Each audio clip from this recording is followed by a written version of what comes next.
Namaskar.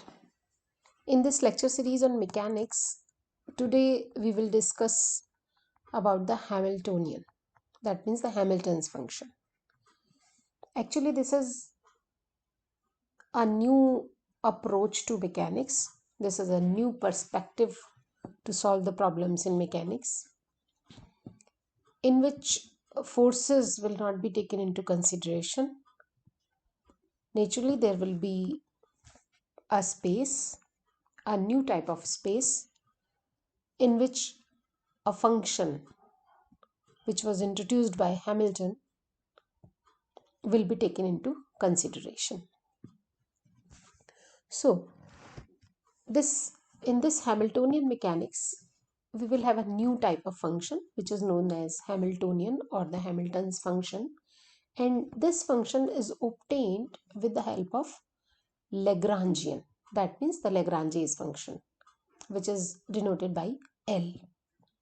Up to the last lecture, we have discussed the Lagrangian mechanics. You know that in Lagrangian mechanics, we defined a configuration space, which was a space in which a system point, that means a system of particles, may be represented with the help of a point, and that point was designated with generalized coordinates. So we introduced the concept of generalized coordinates, and in configuration space, every point is recognized with the help of generalized coordinates.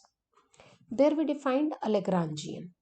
That Lagrangian was a function of generalized coordinates, generalized velocities, or you can say the time derivative of generalized coordinates, and time. Now this is a new perspective of mechanics, and as I told you earlier that in Lagrangian mechanics we do not bother about the forces, and at times when the problem involves a large number of variables, it may become complicated to solve by the Newtonian mechanics, and then in those cases Lagrangian mechanics may be helpful. Similarly, it is a new perspective to solve the problem by Hamilton's mechanics. So first of all, we'll try to find that how we can introduce the Hamilton's function. For that, first of all, we'll define a convex function, because when we will introduce the Hamilton's function or Hamiltonian, then we will require the definition of a convex function. So first of all, what is a convex function?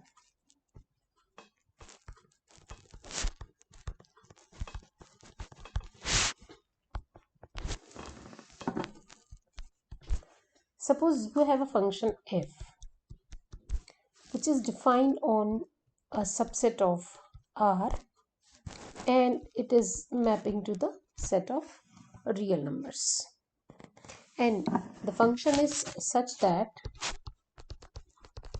its second derivative is greater than 0. Then there are certain properties for a function to be convex. The first is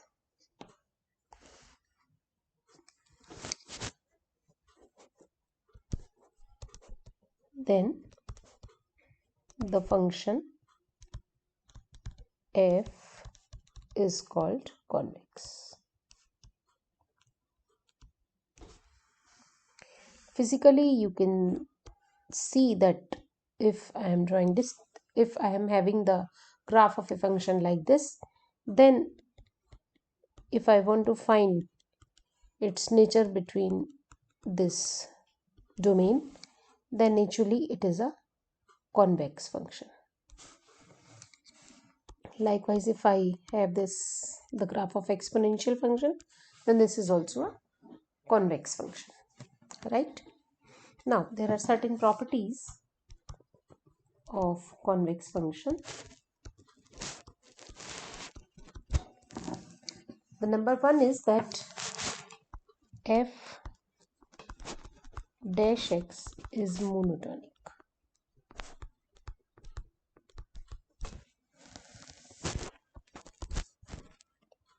And this is in fact monotonically increasing function.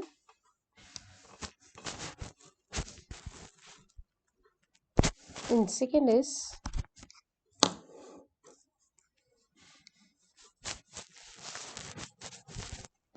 because you are saying that f double dash x is greater than 0. Now, second property is that f has almost one minimum.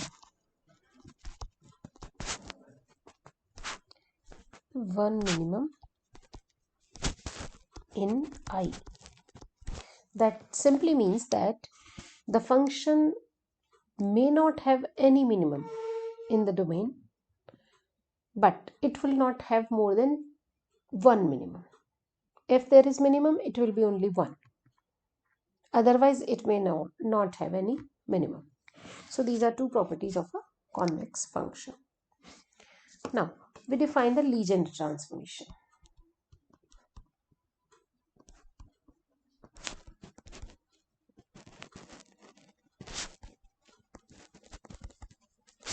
Suppose you are having a function f which is defined on some subset of R and going to R such that number one, f is smooth and f is convex. Now, smooth means at least second order derivative should exist for f, because in convexity you also require this condition. So naturally it should be smooth. Then define f dash of x is equal to s. Now, since f is convex, so f dash is monotonic. So since f dash is monotonic, its inverse will exist. F dash inverse will exist. That is, for every s, there will exist a unique x such that f dash inverse operating on s is equal to x for all s in the range, right? So now we define a Legendre transformation. This you may write as delta f delta x is equal to s, or df dx if it is a single variable function, then df dx is equal to s.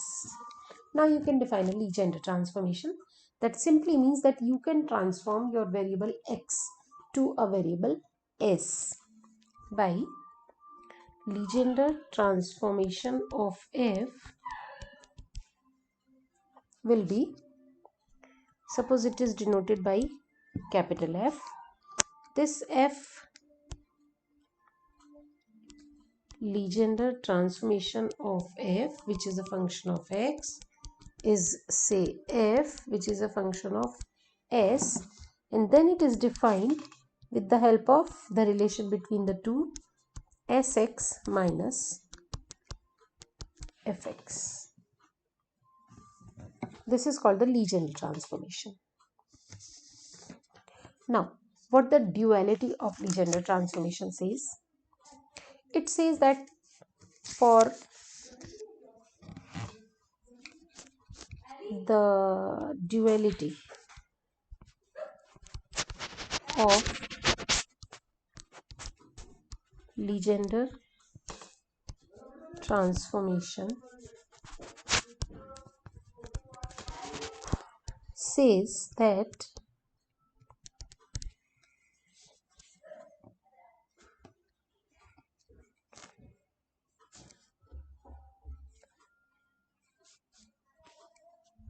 if a variable x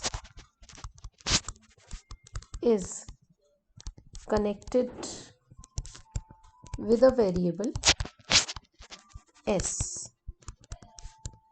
by delta f delta x is equal to s, and this is also true, and fs is equal to sx minus fx, then what will happen? Then there will exist a relation between, this is small f, relation between x and s with the help of new function. New function is capital F. Then there will exist delta f delta s is equal to x. A such type of relation will exist, and this small f may be obtained with the help of capital F. So this is the duality of the transformation. If such type of relation exists,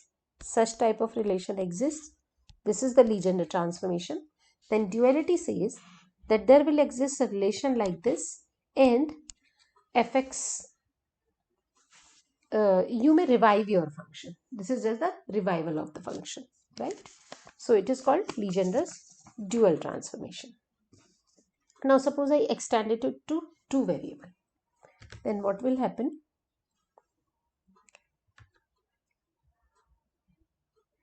Okay, I should skip it. Now extending it to two variable function.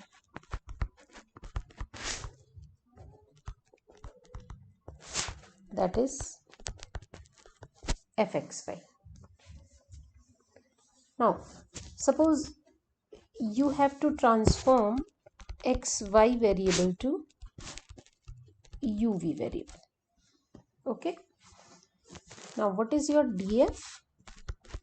This will be delta f delta x dx plus delta f delta y dy. Suppose I write it as u dx plus v dy. So what is your u?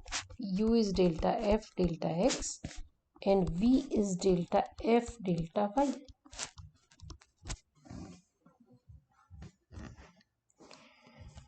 Now Legendre transform of f is equal to, say this f was the function of x and y. Now you look at the previous sheet. The Legendre transform of fx was capital F with a new function. So it will be capital F of what? What was the new function?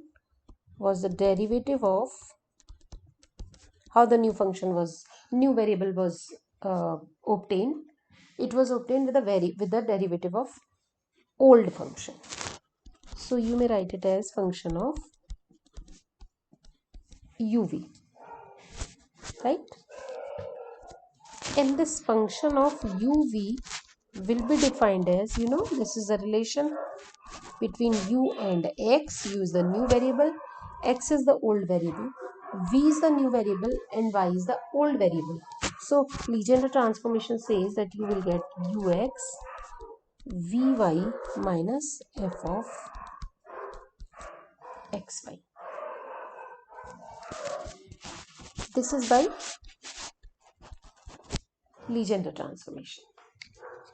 You may write this f as, if I write df, derivative of f, total derivative of f is dux plus u dx plus dvy plus v dy minus d of f. What is this df?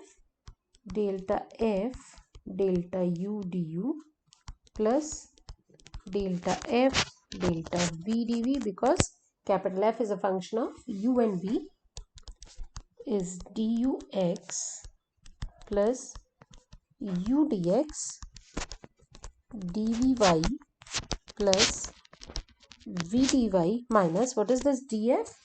This df is u dx plus v dy.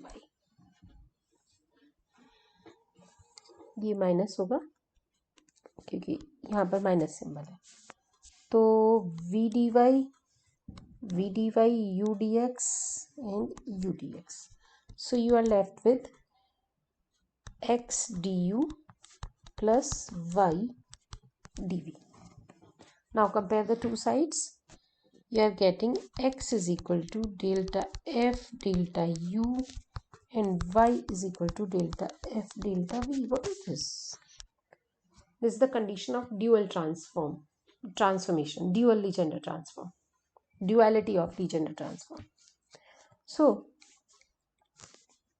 we may also say that fxy may be revived with the help of capital F by writing ux vy minus f uv. So this is the case of two variables. When you have to change the two variables x and y to new variables u and v, these are the old variables and these are the new variables, and you have to change these old variables into new variables, then naturally the function, the old function f will be transformed to a new function, and the new function is defined with the help of the relation 3. We can define this relation because 2 is satisfied, which is the condition for Legendre transformation. And duality says this type of relation will exist and you can revive your function with the help of this expression, right? Now, there may be the situation that you are just changing some of the variables and some of the variables are retained as such. Then what will happen? Suppose you are having a situation that x and y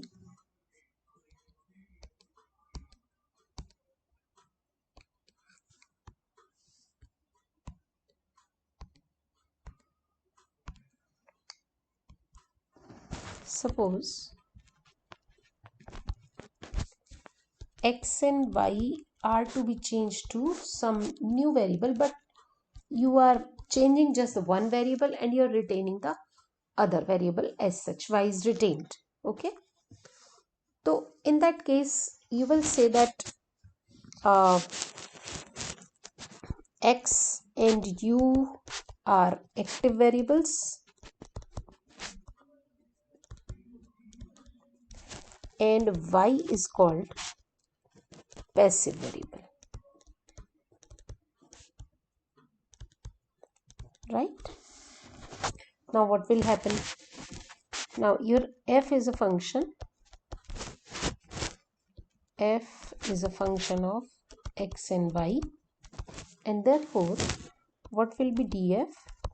It is delta f delta x dx plus delta f delta y dy.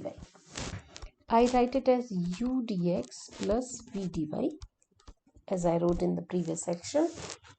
So comparing u is delta f delta x and v is delta f delta y. Now I have to change only one variable. I have to change x into u, right? So I'll use this relation and I'll define a new function. Define Legendre transformation of f, which is a function of x and y, let it be g, and g is a function of u and y, because I have to change only one variable. Then it will be, I'll use this relation ux minus fxy. Now what will happen? dg is equal to u dx plus x du minus df. Again, expand dg. This will be delta g delta u du delta g delta y dy u dx plus x du minus f is a function of x, so delta f delta x dx minus delta f delta y dy. Substitute the values from 5. This is 5. This is 6.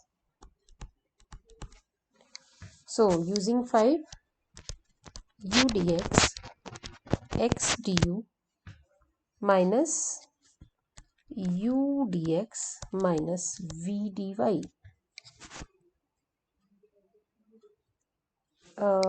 U dx is cancelled, and comparing delta g delta u is obtained as x, and delta g delta y is obtained as minus v. And what is this v? This is delta f delta y. So you see that corresponding to this relation, you get a relation between, this was a relation between new and old variable, and this is a relation between old and new variable with the help of g. And this is the condition for the duality Legendre transformation, dual Legendre transformation. This is an additional condition. This is an additional condition which should be satisfied by the passive variables. You know why is the passive variable? Because it is not to be changed. So this is the additional condition. 8b is the additional condition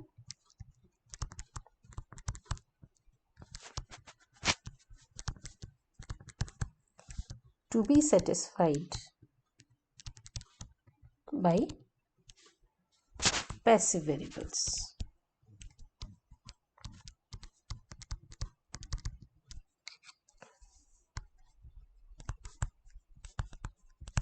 So in this way you have transformed your xy to uy, and your f is transformed to g with the help of 7. With the help of 7. Now we will use this theory for to introduce the Hamilton's function. We know that in Lagrangian mechanics we have configuration space,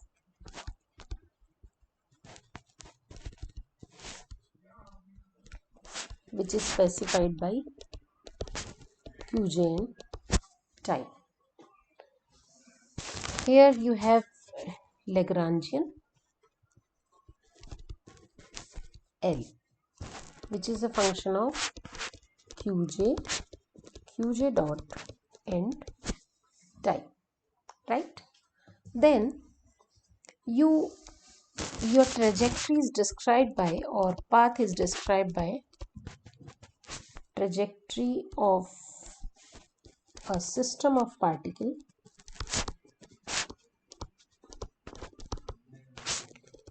is described by derivative of delta L delta Qj dot delta L delta Qj is equal to 0. right? So these are n second order equations.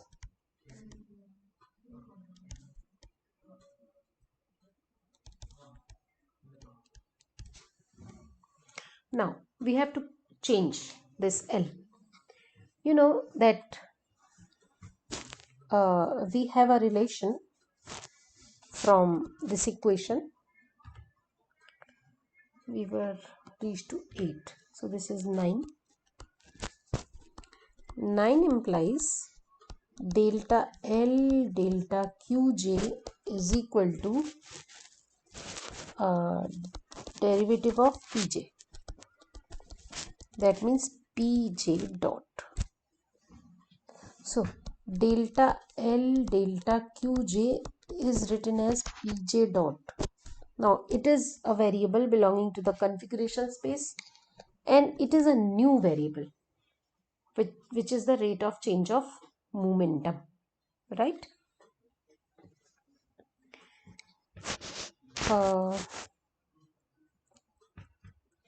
We also have a relation. Also we have delta L delta Qj dot is equal to Pj. Okay. Now in order to introduce the phase space, we need a space in which a system point is described by generalized coordinate and generalized momentum, right? You look at this relation. In this relation, this is your time derivative of generalized coordinate, which is actually this coordinate Qj dot. And now you have a relation between Qj dot and Pj, which is the relation which is required for introducing the Legendre's transformation, right? So what are you doing? Your Qj dot may be transformed to Pj. This Qj will remain as such. Qj will be transformed to Qj and Qj dot to Pj. So this is the passive variable and this is the active variable, right? Secondly, there is a condition that your function should be convex. Only then you can define the Legendre transformation. Your L, which is Lagrangian, is either T minus U or T minus V. T means kinetic energy and V is potential energy. So in almost cases, your Lagrangian is a quadratic function in velocity, and a quadratic function is always a convex function. So we are applying this Hamiltonian mechanics to the situations where your Lagrangian is a convex function. Now if L is a convex function,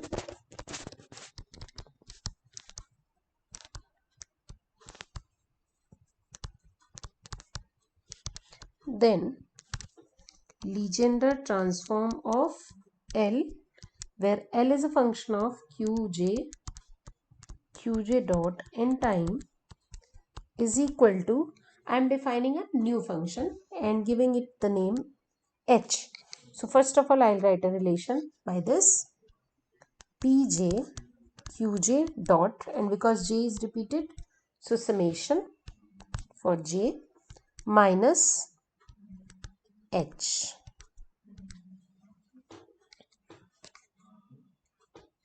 I have written it in a reverse way. I should introduce h.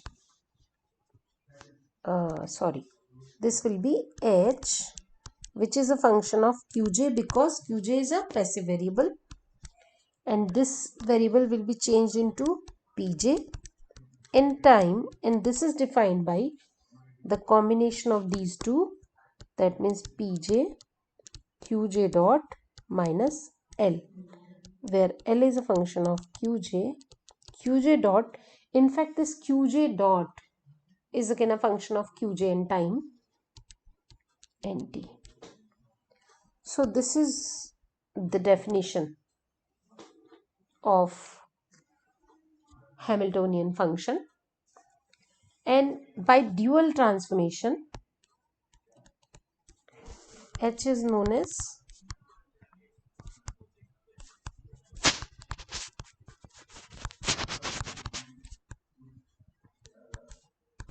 Hamiltonian, right? And the space in which this Hamiltonian is defined is known as the phase space, defined in the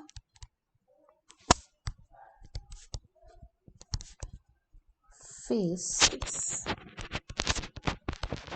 In my previous lecture, I have explained the phase space in detail, and the phase space was depending on qj, pj and time. Yeah, that means generalized coordinate, generalized momenta and time. So it is a function which is defined in the phase space. Now what happens by dual transformation?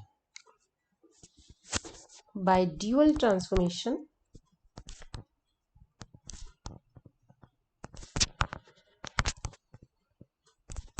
there will exist a relation of type this between old and new variable, right? By dual Legendre transformation, what will be qj dot? Qj dot is your old variable. This will be delta h delta pj. H is your transformed function, so it will be defined on transformed function. Okay.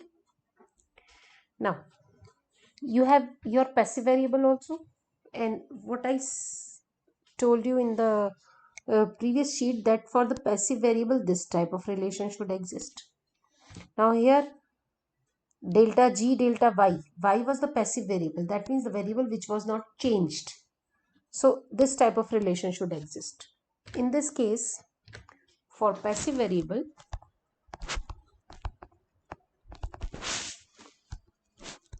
what is our passive variable?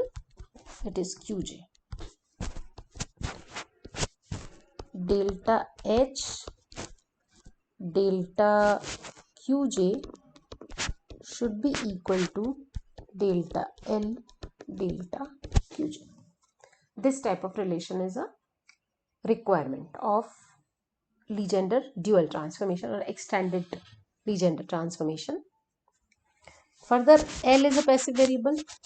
For passive variable L,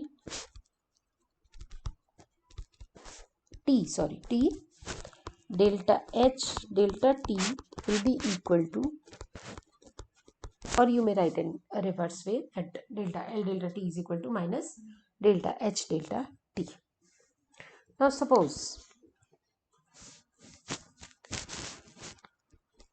we assume that the system is, let me give these name equation numbers. This is 13 and this is 14. Now let us assume that system is conservative.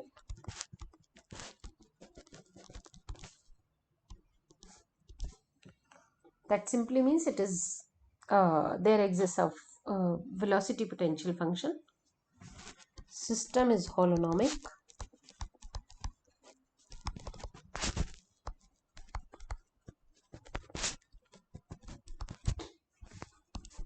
Then Lagrange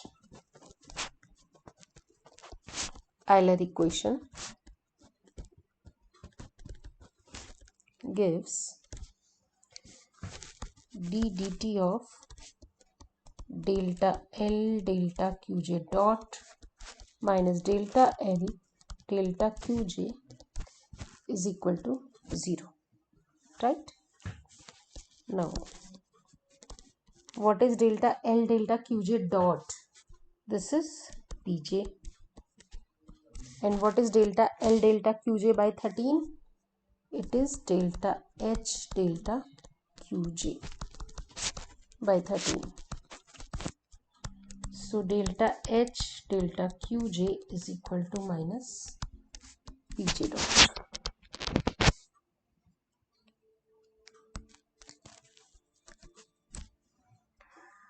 So finally you get one equation, this one, delta H delta Pj, delta H delta Pj is Qj dot, then delta H delta Qj is minus Pj dot, and delta H delta T is delta L delta T. These are called Hamilton's equations of motion. Hamilton's equations of motion. These are first order differential equations, while the Lagrangian equation were the second order differential equations. Those were n in number, and these are, here j is going from 1 to n. So these are 2n in number.